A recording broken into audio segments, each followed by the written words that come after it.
there, existing for almost 100 years, destroyed.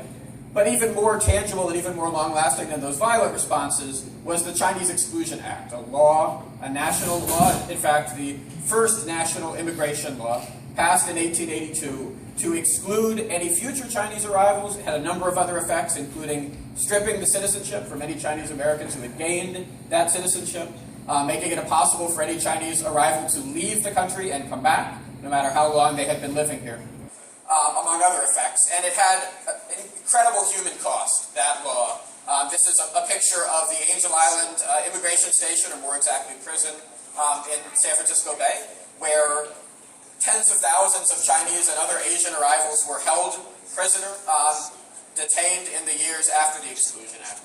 But if that's the second stage, that kind of xenophobia and its response, there's a third stage as well, and that stage is how these communities respond to those responses. So these are poems carved on the walls of the Angel Island immigration station by the detainees, incredibly inspiring group of American texts that have been documented and fortunately preserved, and that through which we can gain access to their voices and their responses.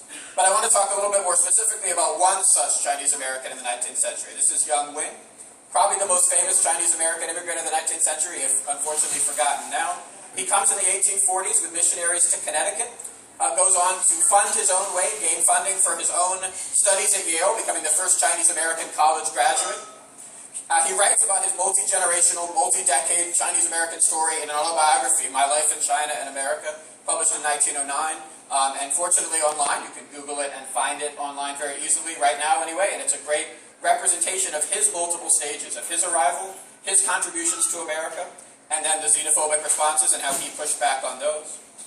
As an older man, Young undertakes a series of amazingly impressive activities. I can't talk about all of them, but they represent his contributions to this American community. For example, he volunteers for the Union Army during the Civil War. Even though he's denied service, he tries. He also undertakes an extensive effort to end the kidnapping and coolie trade that had brought illegal Chinese laborers to places like Cuba and the Caribbean. On a personal note, he marries a local Connecticut woman named Mary Kellogg in the 1860s, and they have two sons, Bartlett and Morrison Wing, continuing his multi-generational American story personally. And while all that's happening, he's also planning his greatest achievement, which is a school, the Chinese Educational Mission, which he founds in Hartford, Connecticut. That's the site of it in Hartford, and which will bring 120 additional young Chinese men to Connecticut to study both Chinese and English, both Chinese and American history, to become another multinational, cross-cultural Chinese-American community like Young. It represents another stage in those kind of contributions. But the Chinese Exclusion Act affects the school and Young very profoundly, closes the school, and forces the Chinese students to return. I'll mention the effects on Young in a second. But they respond, just as those poets on the walls of Angel Island responded. This is an example of the baseball team formed by the Chinese Educational Mission students. After they're forced to leave America, they travel to the West Coast and play a final game the day before they have to leave against a local Oakland team who would challenge them to a game and win that final baseball game before they have to depart. On Young's terms, a couple ways that he responds to the exclusion that the Exclusion Act creates, which officially kicks him out of the United States and makes him unable to return for the rest of his life, leaving behind his wife who passes away while he's gone and his two young sons.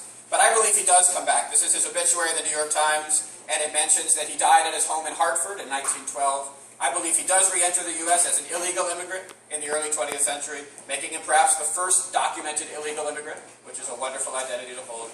This is one of his sons, Bartlett Wing, who's another part of his American legacy, another part of his story and his unfolding American story. He forms a life in both China and America, both of his sons do. So, to connect this to the present for a second, I believe we're in another version of this three-part process right now. We have our continued and very extensive debates over illegal immigration, legal immigration, undocumented immigrants, and so on, all categories that need much more historicizing. And these debates are centered on precisely these questions of contribution, of fear.